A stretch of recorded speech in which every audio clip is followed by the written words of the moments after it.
Afirme su confianza en el Dios que pone a sus servicios a los débiles, a los rotos y a los imperfectos.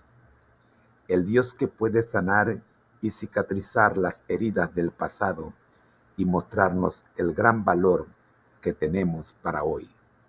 Él es suficiente. Después que Juan fue encarcelado, Jesús vino a Galilea, predicando el evangelio del reino de Dios.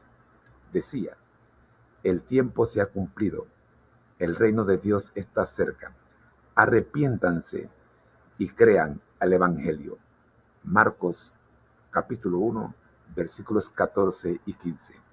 El ministerio Conéctate a Jesús presenta la escuela sabática para adultos.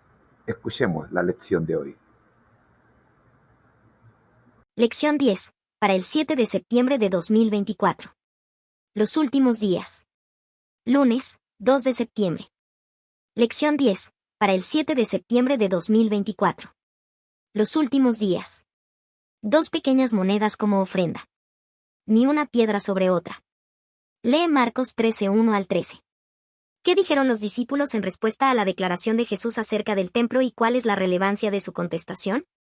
Marcos 13, 1 y 13. Uno saliendo Jesús del templo, le dijo a uno de sus discípulos: Maestro, mira qué piedras, y qué edificios. 2 Jesús, respondiendo, le dijo: ¿Ves estos grandes edificios? No quedará piedra sobre piedra, que no sea derribada. 3 Y se sentó en el monte de los olivos, frente al templo.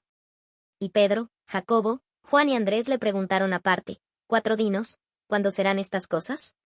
¿Y qué señal habrá cuando todas estas cosas hayan de cumplirse?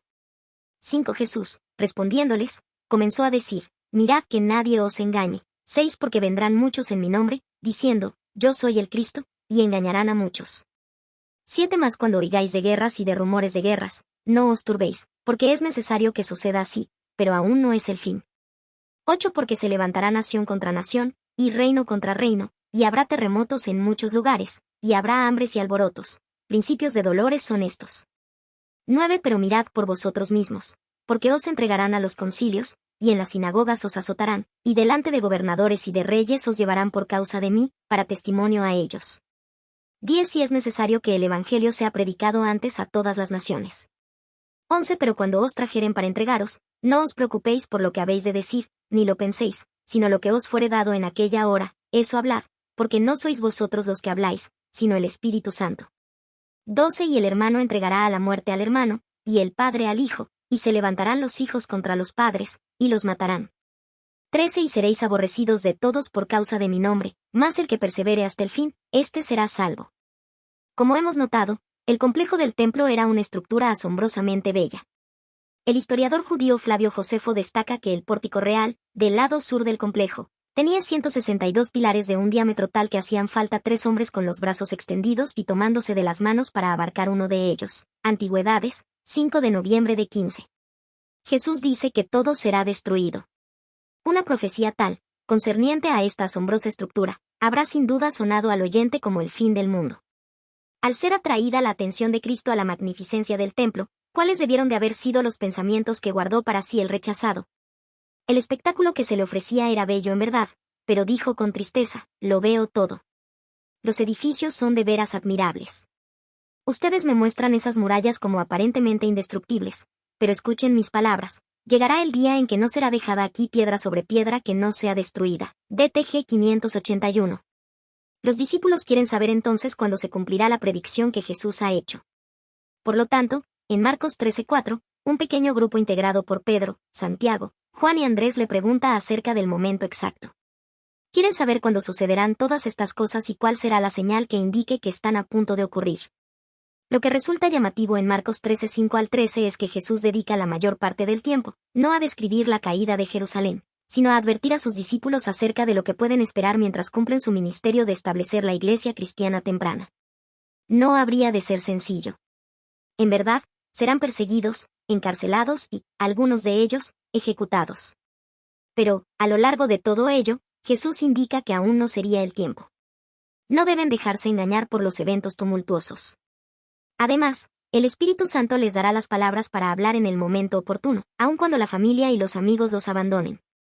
Lo que podemos aprender de estas palabras introductorias en la profecía de Jesús es que el pueblo de Dios no debe temer el tumulto y la prueba. Debe ser vigilante, pues el Espíritu de Dios lo conducirá a través de la tribulación. ¿Cuál ha sido tu propia experiencia con las pruebas que sobrevienen como consecuencia de seguir a Jesús? Si no has tenido ninguna, ¿podrías tal vez necesitar preguntarte si estás en verdad siguiéndolo? Nota 1 del espíritu de profecía. Los discípulos se habían llenado de asombro y hasta de temor al oír las predicciones de Cristo respecto de la destrucción del templo, y deseaban entender de un modo más completo el significado de sus palabras. Durante más de 40 años se habían prodigado riquezas, trabajo y arte arquitectónico para enaltecer los esplendores y la grandeza de aquel templo. Herodes el Grande y hasta el mismo emperador del mundo contribuyeron con los tesoros de los judíos y con las riquezas romanas a engrandecer la magnificencia del hermoso edificio. Con este objeto habíanse importado de Roma enormes bloques de preciado mármol, de tamaño casi fabuloso, a los cuales los discípulos llamaron la atención del Maestro, diciéndole: «Mira qué piedras, y qué edificios». Marcos 13, 1.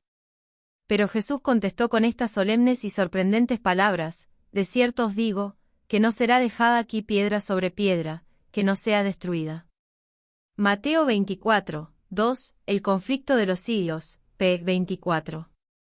Al reunirse, los discípulos, en derredor del Señor en el monte de los Olivos, le preguntaron: ¿cuándo serán estas cosas, y qué señal habrá de tu venida, y del fin del mundo? Mateo 24, 3. Lo porvenir les era misericordiosamente velado a los discípulos. De haber visto con toda claridad esos dos terribles acontecimientos futuros, los sufrimientos del Redentor y su muerte, y la destrucción del templo y de la ciudad, los discípulos hubieran sido abrumados por el miedo y el dolor. Cristo les dio un bosquejo de los sucesos culminantes que habrían de desarrollarse antes de la consumación de los tiempos. Sus palabras no fueron entendidas plenamente entonces, pero su significado iba a aclararse a medida que su pueblo necesitase la instrucción contenida en esas palabras. La profecía del Señor entrañaba un doble significado. Al par que anunciaba la ruina de Jerusalén, presagiaba también los horrores del gran día final, el conflicto de los siglos, página 25. Estudio y Seminarios TISU. Escríbenos a conectatejm@gmail.com. Bendiciones. Hasta mañana. Si gustas, dale me gusta. También puedes dejar tu comentario y te responderemos pronto. josefotoyvideo@hotmail.com. Bendiciones.